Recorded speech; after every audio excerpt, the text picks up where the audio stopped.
ശ്രീകൃഷ്ണകർണാമൃതം ധ്യാനശ്ലോകങ്ങൾ. വന്ദേ വൃന്ദാവനചരം വല്ലവീ ജനവല്ലഭാം ജയന്തി സംഭവം ധാമ വൈജയന്തി വിഭൂഷണം. കരാരവിന്ദേന പദാരവിന്ദം മുഖാരവിന്ദേന വിനിവേശയന്തം വടസ്യ ഭദ്രസ്യ പുടേശയാനം ബാലം മുകുന്ദം മനസാ സ്മരാമി. കൃഷ്ണായ വാസുദേവായ ദേവകീ നന്ദനായ ച നന്ദഗോപകുമാരായ ഗോവിന്ദായ നമോ നമഃ. പ്രഥമ ആശ്വാസഃ. ചിന്താമണിർജയതി സോമഗിരിർമേ ശിക്ഷാ ഗുരുശ്ച ഭഗവാൻ ശിഖിപിഞ്ച മൗലിഃ. യത്പാദകൽപതരുപല്ലവശേഖരേഷു ലീലാ സ്വയംവരരസം ലഭത്തെ ജയശ്രീഃ. अस्ति स्वस्तरुणीकराग्रविलसत् कल्पप्रसूनाप्लुतम् वस्तु प्रस्तुत वेणुनादलहरी निर्वाण निर्व्याकुलम्. स्रस्त निरुद्धनी विविलसत् गोपी सहस्रावृतम् हस्तन्यस्तनतापवर्गमखिलोदारम् किशोराकृति. चातुर्यैकनिधानसीम चपला पाङ्गच्छटामन्तरम् लावण्यामृतवीचिलालितदृशम् लक्ष्मीकटाक्षादृतम्. कालिन्दी पुलिनाङ्गणप्रणयिनम् कामावताराङ्कुरम् बालम् नीलममीवयम् मधुरिम स्वाराज्यमारात्नुमः. बर्होत्तं सविलासि कुन्तलभरं माधुर्यमग्नाननम् प्रोन्मीलन्नवयौवनं प्रविलसत् वेणुप्रनादामृतम्. आपीनस्तनकुड्मलाभिरभितो गोपीभिराराधितम् ज्योतिश्चेतसि नश्चकास्ति जगतामेकाभिरामाद्भुतम्. मधुरतरस्मितामृत विमुग्धमुकाम्बुरुहम् मदशिखिपिञ्चलाञ्चितम् मनोज्ञकचप्रचयम् विषयविषामिषग्रसनकृद्नुनि चेतसि मे विपुलविलोचनम् किमपि धाम चकास्ति चिरम्. मुकुलायमान नयनाम्बुजम् विभोः मुरलीनिनादमकरन्द निर्भरम् मुकुरायमान मृदुगण्डमण्डलम् मुखपङ्कजम् मनसि मे विजृम्भताम्. कमनीय किशोरमुग्धमूर्तेः कलवेणुक्वणितादृताननेन्दोः मम वाचि विजृम्भताम् मुरारेः मधुरिं नः क्वणि कापि कापि कापि.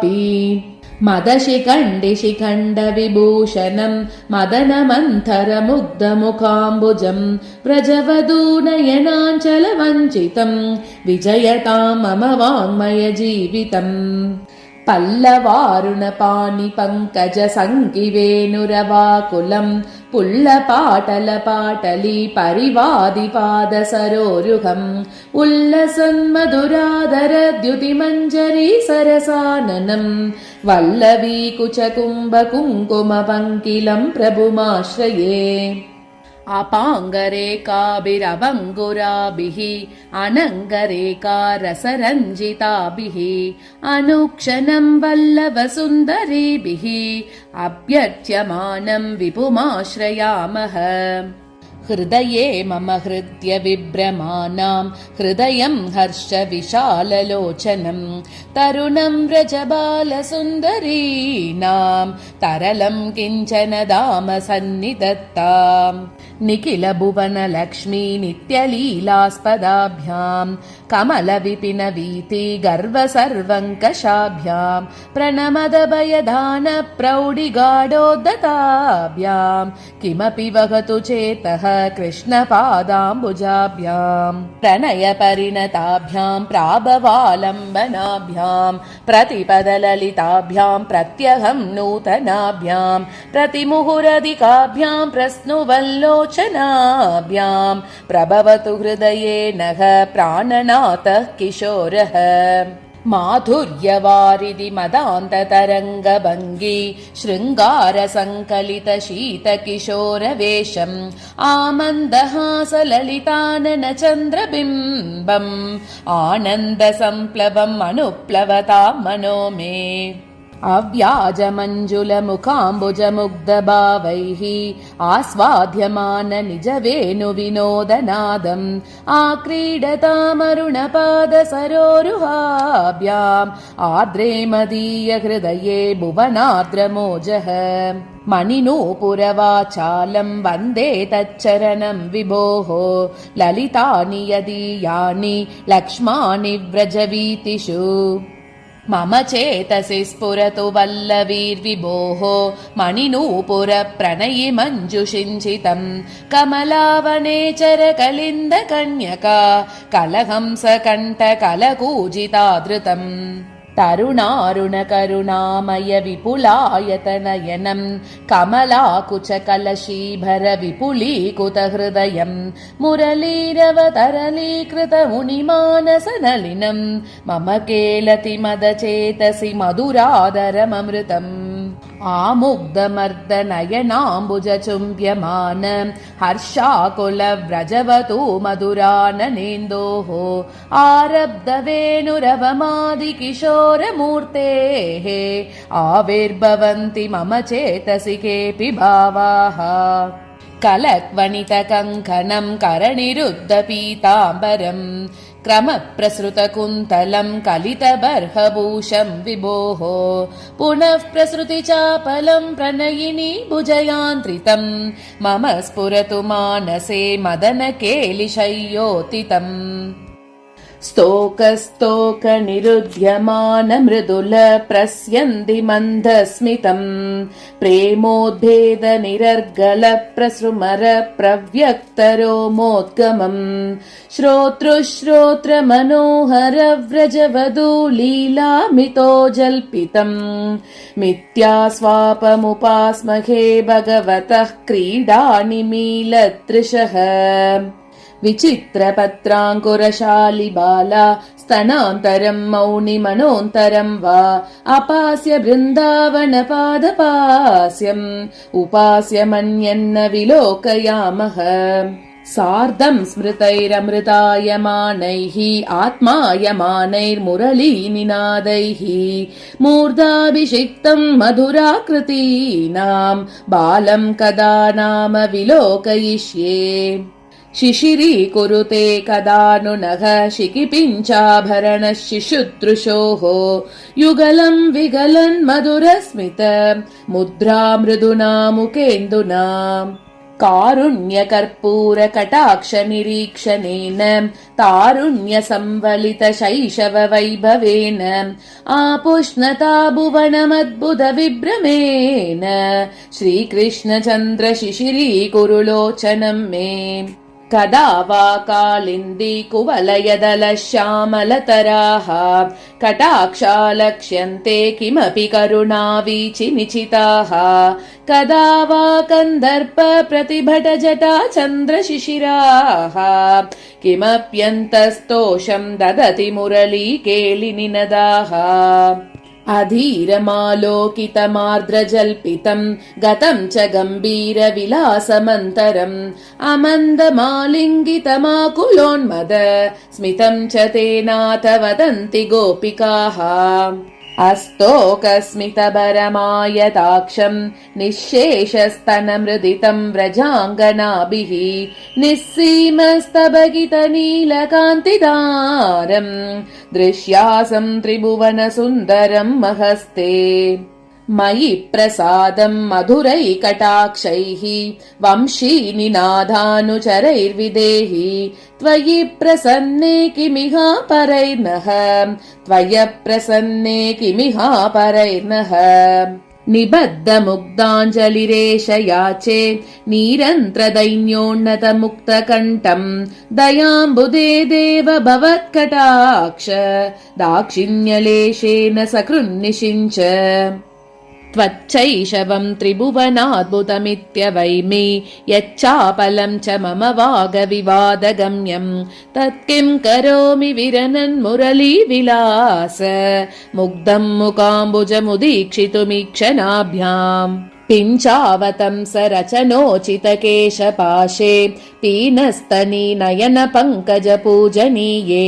चन्द्रारविन्द विजयोद्यत वक्त्रबिम्बे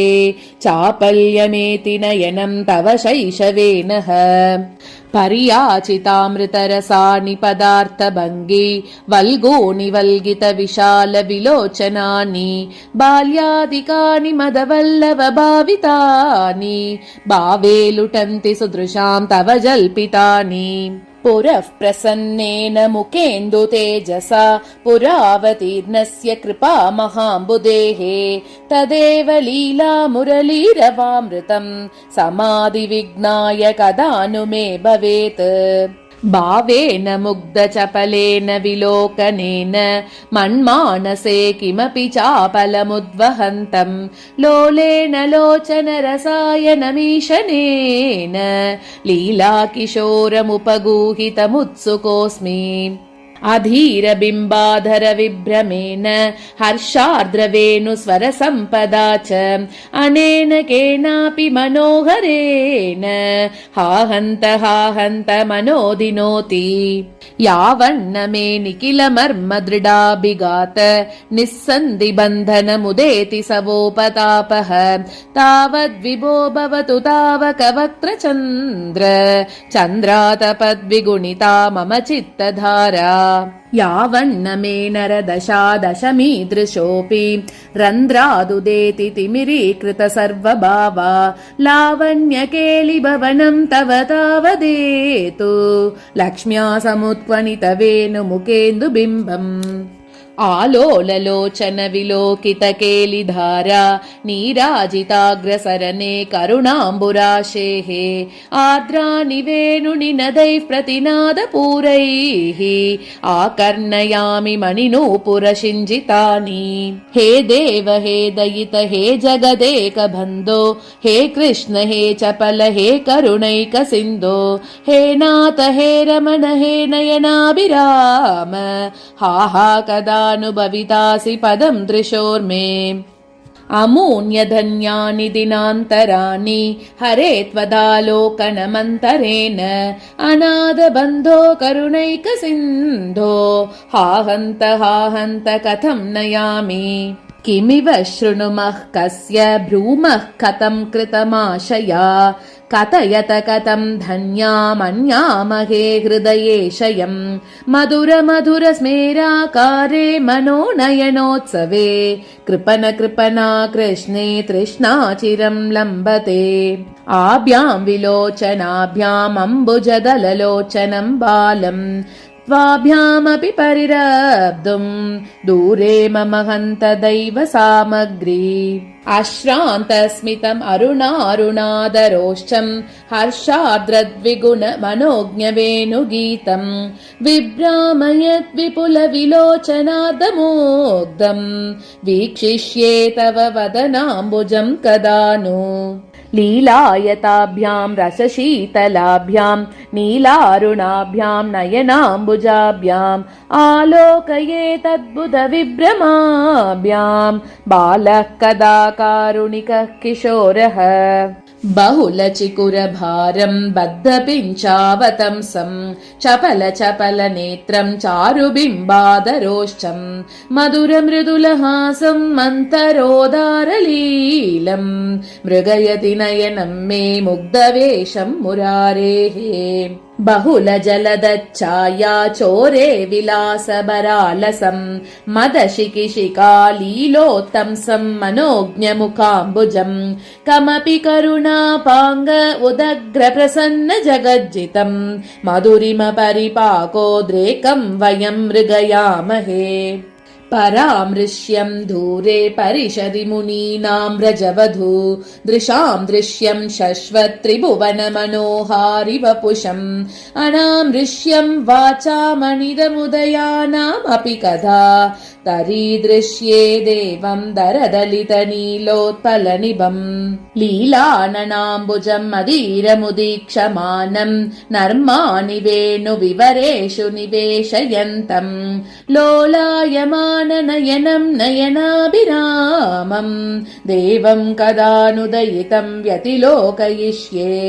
लग्नं मुहुर्मनसि लम्पट सम्प्रदायी लेखाविलेखनरसज्ञमनोज्ञवेशम्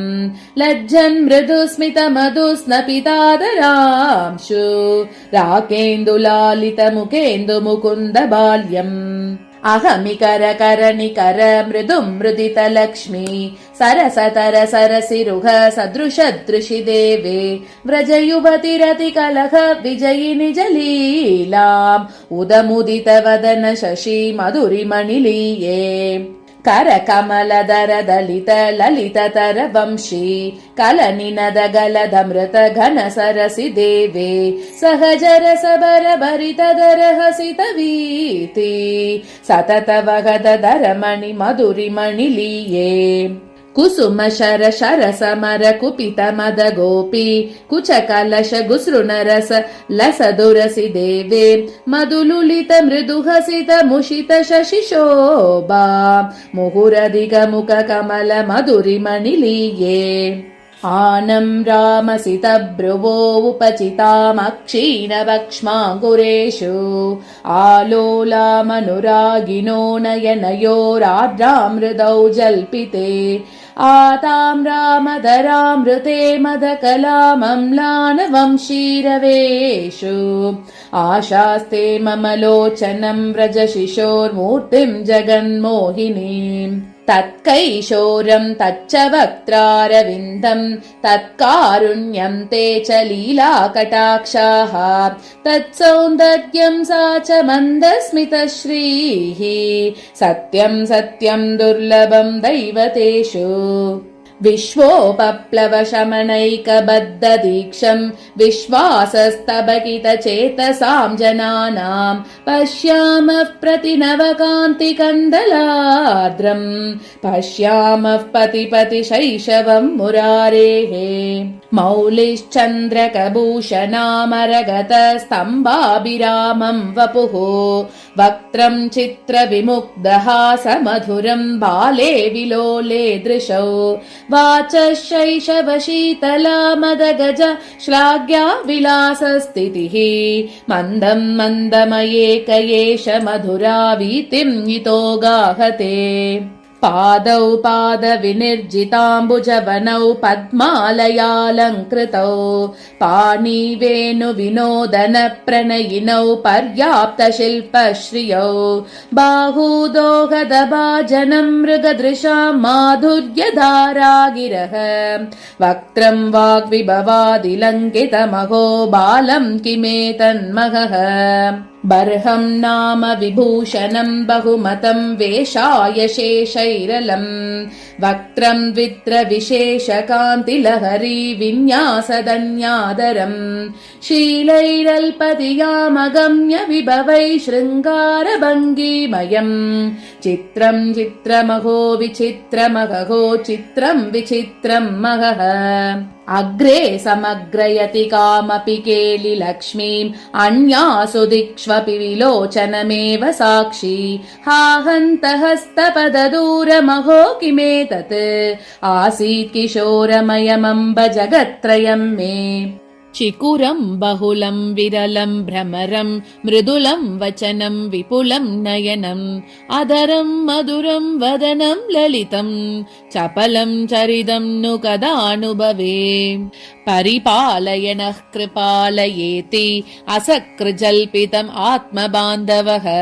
मुरली मृदुलस्वनान्तरे विभुरा कर्णयिता कदानुनः कदानु कस्यां नु विपद्दशायां कैशोरगन्धिः करुणाम्बुदिर्नः विलोचनाभ्यां विपुलायताभ्यां व्यालोकयिष्यन् विषयीकरोति मधुरमदरबिम्बे मञ्जुलम् मन्दहासे शिशिरममृतवाक्ये शीतलम् दृष्टिपाते विपुलमरुणनेत्रे विश्रुतम् वेणुनादे मरकतमणिनीलम् बालमालोकयेनु माधुर्यादपि मधुरम् मन्मथदातस्य किमपि कैशोरम् चापल्यदापि चपलम् चेतो मम हरति हन्त किम् कुर्मः वक्षस्थले च विपुलम् नयनोत्पले च मन्दस्मिते च मृदुलम् मदजल्पिते च बिम्बाधरे च मधुरम् मुरलीरवे च बालम् विलासनिधिम् आकलये कदा नु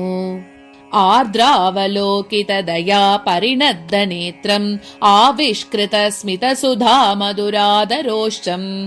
आद्यम् पुमांसमवतंसितबर्हिबर्हम् आलोकयन्ति कृतिनः कृतपुण्यपुञ्जा मारस्वयं नु मधुरद्युतिमण्डलं नु माधुर्यमेव नु मनो नयनामृतं नु वाणी मृजानु मम जीवितवल्लभो नु बालोऽयम् अभ्युदयते मम लोचनाय बालोऽयमालोलविलोचनेन वक्त्रेण चित्रीकृतदिङ्मुखेन वेषेण घोषोचितभूषणेन मुग्धेन दुग्धे नयनोत्सुकं नः आन्दोलिताग्रभुजमाकुलनेत्रलीलम् आर्द्रस्मितार्द्रवदनाम्बुजचन्द्रबिम्बम् शिज्ञानभूषणशतम् शिखिपिञ्जमौलिम् शीतम् विलोचनरसायनमभ्युपैति पशुपालबालपरिषद्विभूषणम् शिशुरेषु शीतललोलविलोचनः मृदुलस्मिताद्रवदनेन्दुसम्पदा मदयन्मदीय हृदयम् विगाहते तदिदम् उपनतम् तमालनीलम् तरलविलोचन तारकाभिरामम् मुदितवक्त्रचन्द्रबिम्बम् मुखरितवेणुविलासजीवितम् मे चापल्यसीम चपलानुभवैकसीम चातुर्यसीम चतुराननशिल्पसीम सौरभ्यसीम सकलाद्भुतकेलिसीम सौभाग्यसीम तदितम् व्रजभाग्यसीम माधुर्येण द्विगुणशिशिरम् वक्त्रचन्द्रम् वहन्ति वंशीवीतिविगलतमृतस्रोतसा सेचयन्ति मद्वाणीनाम् विहरणपदम् मत्तसौभाग्यभाजाम् मत्पुण्यानाम् परिणतिरहो नेत्रयो सन्निधत्ते तेजसोऽस्तु नमो धेनुबालिने लोकपालिने राधापयोदरोत्सङ्ग शायिने शेषसायिने धेनुपालदयितास्तनस्थली धन्यकुङ्कुमसनातकान्तये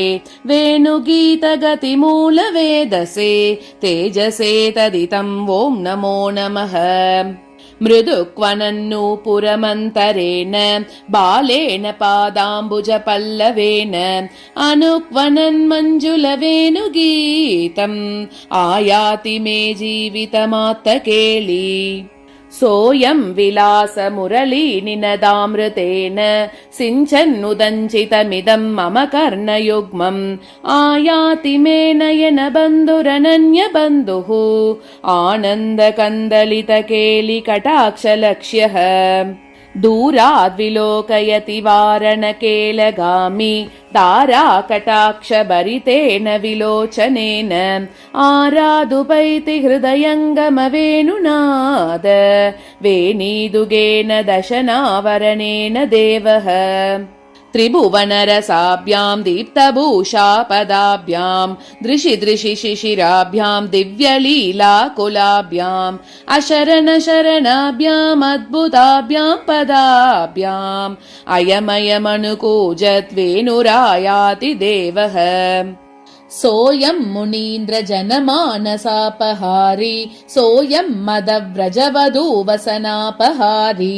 सोऽयं तृतीय भुवनेश्वरदर्पहारी सोऽयं मदीय हृदयाम्बुरुहापहारी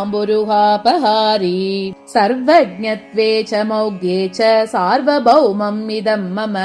निर्विशन्नयनं तेजः निर्वाणपदमश्नुते कृष्णानमेतत् पुनरुक्तशोभम् उष्णेतरांशोरुदयम् मुकेन्दोः तृष्णाम्बुराशिं द्विगुणीकरोति कृष्णाह्वयम् किञ्चन जीवितं मे तदेतदाताम्रविलोचनश्री सम्भाविताशेष विनम्रवर्गम् मुहुर्मुरारेर्मधुरादरोष्टम् मुखाम्बुजम् चुम्बति मानसं मे करौ शरदुदञ्जिताम्बुजविलासशिक्षा गुरु पदौ विबुधपादप प्रथमपल्लवोल्लङ्घिनौ दृशौ दलितदुर्मद त्रिभुवनोपमानश्रियौ विलोकय विलोचनामृतमहो महच्चैशवम् आचिन्वानमहन्यहन्यहनि साकारान् विहारक्रमान् आरुन्धानमरुन्धति हृदयमपि आर्द्रस्मितास्य श्रिया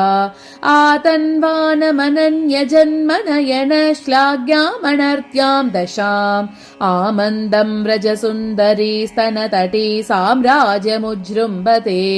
समुच्छ्वसित यौवनं तरलशैशवालाङ्कृतं मदच्चुरितलोचनं मदनमुग्धहासामृतम्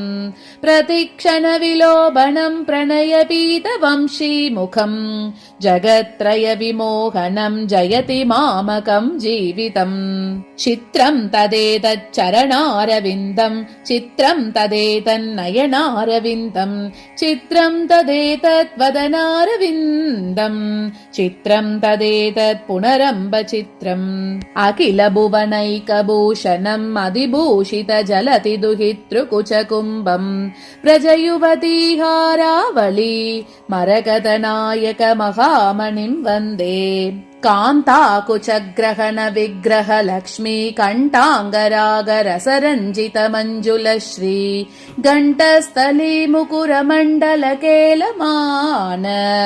घर्माङ्गुरं किमपि केलति कृष्णतेजः मधुरं मधुरं वपुरस्य विभोः मधुरं मधुरं वदनं मधुरं मधुगन्धि मृदुस्मितमेतदहो मधुरं मधुरं मधुरं मधुरम् शृङ्गाररस सर्वस्वं शिखिपिञ्च विभूषणम् अङ्गीकृत नराकारम् आश्रये भुवनाश्रयम् नाद्यापि पश्यति कदाचन दर्शनेन चित्तेन चोपनिषदा सुदृशां सहस्रम् सत्वं चिरं नयनयोरनयोः पदव्यां स्वामिन् कयानुकृपया मम सन्निधत्से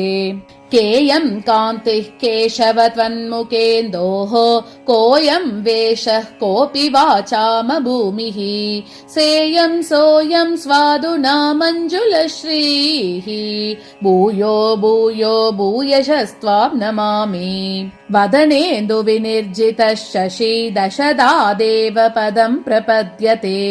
अधिकां श्रियम् अश्नुते तरां तव कारुण्य विजृम्भितं कियत् तत्त्वन्मुखं कथमिवाब्जसमानकक्ष्यं वाङ्माधुरी बहुलपर्वकला समृद्धम् तत्किं ब्रुवे किमपरं भुवनैककान्तम्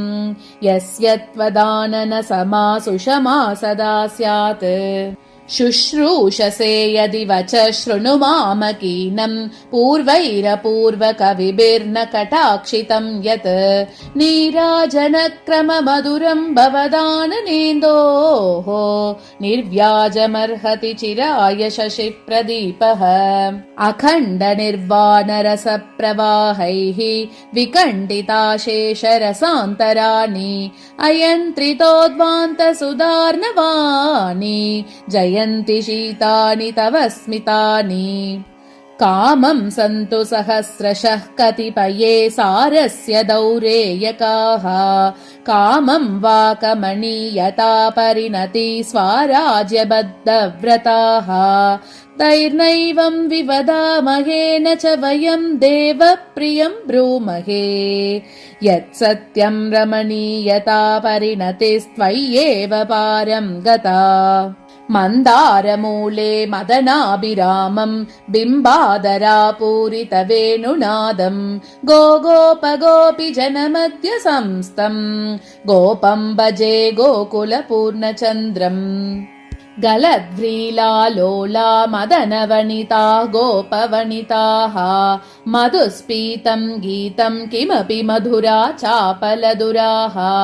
समुजृम्भो गुम्भो मधुरिमगिरां मातृशगिरां त्वयि स्थाने जाते धरति चपलं जन्म चपलम् भवनं भुवनं विलासिनी श्रीः तनयस्तामरसासनस्मरश्च परिचार परम्परा सुरेन्द्राः तदपि त्वच्चरितं विभो विचित्रम् देवस्त्रिलोकि सौभाग्य कस्तूरि तिलकाङ्कुरः जीयाद्व्रजाङ्गनानङ्ग केलीलालित विभ्रमः प्रेमदं च मे कामदं च मे वेदनं च मे वैभवं च मे जीवनं च मे जीवितं च मे दैवतं च मे देवनापरम् माधुर्येण विजृम्भतां वाचो नस्तव वैभवे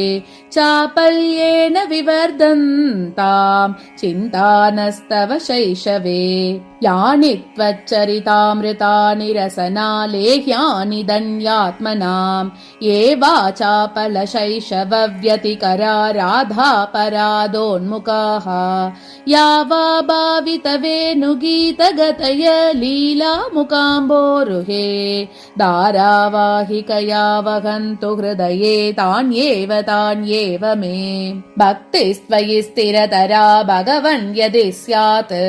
दैवेन नः फलित दिव्य किशोरवेशे मुक्ति स्वयं मुकुलिताञ्जलि सेवते स्मान् धर्मार्थकामगतय समय प्रतीक्षाः जय जय जय देव देव देव त्रिभुवन मङ्गल दिव्य नामधेय जय जय जय बालकृष्ण देव श्रवण मनोनयनामृतावतार तुभ्यं निर्भर हर्ष वर्ष विवशा वेश स्फुटाविर्भवः भूयश्चापलभूषितेषु सुकृतां भावेषु निर्भासते श्रीमद्गोकुलमण्डनाय महते वाचां विदूरस्फुरत् माधुर्यैकरसार्णवाय महसे कस्मैचिदस्मै नमः ईशानदेव चरणाभरणेन नीवि दामोदरस्थिरयशस्तव गोद्गमेन लीलाशुकेन रचितं तव देव कृष्ण कर्णामृतं वहतु कल्पशतान्तरेऽपि हरे कृष्ण कृष्ण कृष्ण